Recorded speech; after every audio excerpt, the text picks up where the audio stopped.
Pak Wartowi, nanti teknisnya seperti apa nanti pola pengawasannya, kemudian realisasi di lapangan seperti apa dari lingkungan hidup sendiri? Kita akan di dalam rangka pelaksanaan padat karya penanaman mangrove ini, karena ini kan ada di dua desa, Desa Kiapak dan Desa Saipudak. Nah, jadi untuk pengawasannya kita akan menempatkan pendamping yang ada di masing-masing desa.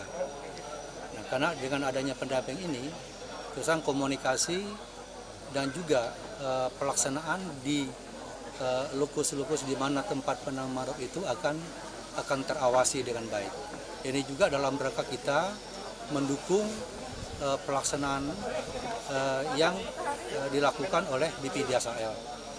Oleh karena itu, dengan penempatan pendamping-pendamping ini akan lebih efektif. Karena apa? Karena pendamping-pendamping ini nanti akan kita turunkan dari Dinas Lingkungan Hidup kita.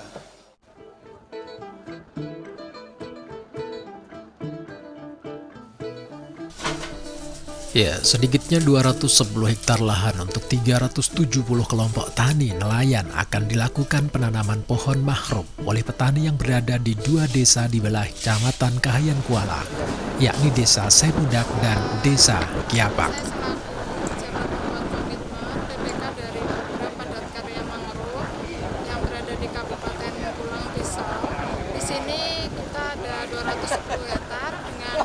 Biaya sebesar 3,7 miliar, dan saya bersama kelompok itu bertanggung jawab penuh atas administrasi keuangan, sehingga saya berharap kegiatan ini harus berhasil sesuai dengan program Pak Presiden untuk memulihkan ekonomi nasional akibat terdampak COVID-19.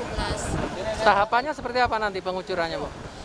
Pengucuran dilakukan account to account, yaitu dari langsung ke rekening anggota kelompok. Sampai dengan saat ini 376 anggota kelompok yang berada di Sungai Pudak dan Kiapak di kedua desa tersebut sudah mencairkan kita dua kegiatan, yaitu pembelian benih dan pengadaan ajir.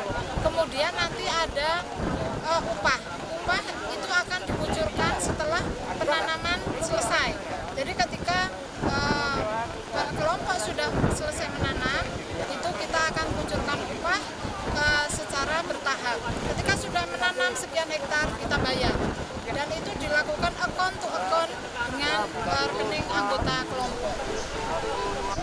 Tepian laut yang gundul akibat diterjang ombak dan banjir rob menyebabkan petani di wilayah tersebut mengalami gagal panen, dan kini nasib para petani tidak lagi mempunyai pengharapan dalam kurun waktu 1 tahun terakhir. Kondisi tersebut terjawab oleh kucuran dana dari Kementerian Kehutanan dan Lingkungan Hidup yang digunakan untuk melakukan penanaman pohon mangrove dalam program padat karya Kementerian Lingkungan Hidup dan Kehutanan. Baik, pada siang hari ini saya bersama kelompok Mangrove Jaya melakukan penanaman perdana di Desa Saipudak, Kecamatan Pilang Pisau. Kita diikuti dengan kelompok masyarakat yang sebagai anggota kelompok Mangrove Jaya untuk melakukan penanaman perdana yang tentunya habis ini dilakukan penanaman seterusnya oleh kelompok-kelompok berikutnya. Menurut Kepala BPDSAL Provinsi Kalimantan Tengah Supriyanto Sukmo, bahwa program padat karya dimaksud untuk membantu masyarakat pesisir dalam pemulihan ekonomi di tengah pandemi COVID-19 yang berdampak kepada masyarakat secara umum. Sementara itu, Kepala Dinas Lingkungan Hidup Dr. Andes Wartoni juga mengatakan bahwa akibat dari gundulnya pesisir tepian pantai menyebabkan petani gagal total dalam menunggu hasil panen akibat banjir di wilayah Kecamatan Kahayan Kuala, khususnya di Desa Saipudak dan Sekapak. Kegiatan padat karya sebelumnya dibuka langsung oleh PLT Bupati Pulang Pisau Puji Rustati Narang dan jajarannya di halaman kantor Desa Sepudak, dan usai kegiatan dilanjutkan dengan penanaman bersama oleh kelompok tani yang mendapat bantuan dalam program tersebut. Di sejumlah lokasi yang kita kunjungi, petani secara bersama-sama melakukan kegiatan penanaman. Mereka melakukan penanaman maupun nanti untuk melakukan evaluasi. Barangkali ada yang mati, ada yang perlu diperbaiki, perlu disulami dan sebagainya. Sebagai negara kepulauan, Indonesia merupakan salah satu negara dengan luas hutan mangrove terbesar di dunia. Hutan mangrove memiliki peranan penting dan manfaat yang banyak sekali, baik langsung maupun tidak langsung bagi lingkungan sekitar, khususnya bagi penduduk pesisir. Secara umum, hutan bakau dan mangrove mempunyai definisi sebagai hutan yang tumbuh di atas rawa-rawa berair, yang terletak di garis pantai dan dipengaruhi oleh pasang surut air laut, tepatnya di daerah pantai dan sekitar muara sungai. Sehingga tumbuhan yang hidup di hutan mangrove bersifat unik karena mempunyai gabungan dan ciri-ciri tumbuhan yang hidup di darat dan di laut. Hutan mangrove seringkali dikatakan pembentuk daratan karena endapan dan tanah yang ditahannya menumbuhkan hutan mangrove untuk berkembang garis pantai dari waktu ke waktu. Pertumbuhan mangrove memperluas batas pantai dan memberikan kesempatan bagi tumbuhan terestrial hidup dan berkembang di wilayah daratan.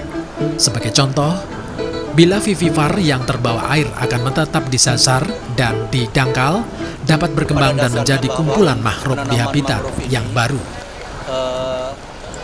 Di samping dalam rangka juga kita untuk pemulihan ekonomi nasional, tetapi manfaatkan yang penting bagi masyarakat adalah supaya pantai ini bisa ditumbuhi oleh mangrove ya. Karena dengan adanya mangrove ini juga akan memberi dampak yang positif ya, untuk menghalangi ya, misalnya seperti ombak-ombak ya, yang pernah terjadi di lokasi ini, yaitu banjir rob ya. Nah, ini juga akibat tidak adanya mangrove sebagai penghalangnya, otomatis usaha-usaha dari petani yang ada seperti penanaman labu, kemudian semangka dan sebagainya akan menjadi gagal total. Nah, jadi oleh karena itu ya, perlu penanaman mangrove ini adalah untuk membendung jika terjadi gelombang. Nah, di samping itu mangrove ini juga berfungsi untuk ikan-ikan itu bertelur seperti kepiting, kemudian udang. Ini juga tempat mereka bisa bertelur. Tanpa mangrove saya pikir itu akan sulit mereka untuk bisa berkembang biak. Nah, dengan adanya mangrove ya, maka ini membantu sehingga produksi seperti kepiting, kemudian udang dan sebagainya, ya, termasuk ikan juga barangkali ya, ini juga akan bisa bertambah dan ini akan menguntungkan para nelayan kita. Nah, kemudian bagi petani yang ada, ini juga akan memberikan dampak positif bagi mereka.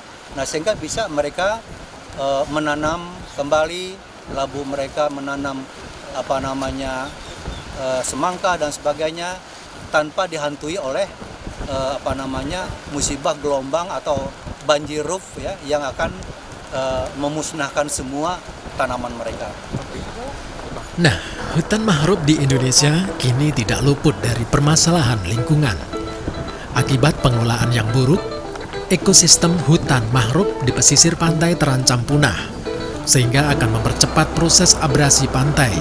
Dan dalam beberapa tahun ke depan, garis pantai akan lebih cepat bergeser ke arah daratan di kawasan sekitar wilayah pantai Indonesia.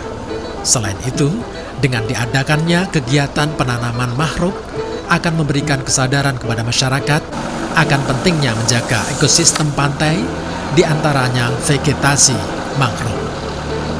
Semoga kegiatan di tempat ini memberikan manfaat yang sebesar-besar untuk petani di wilayah penanaman yang dimaksud. Terima kasih. Suara Kayan melaporkan untuk pemirsa di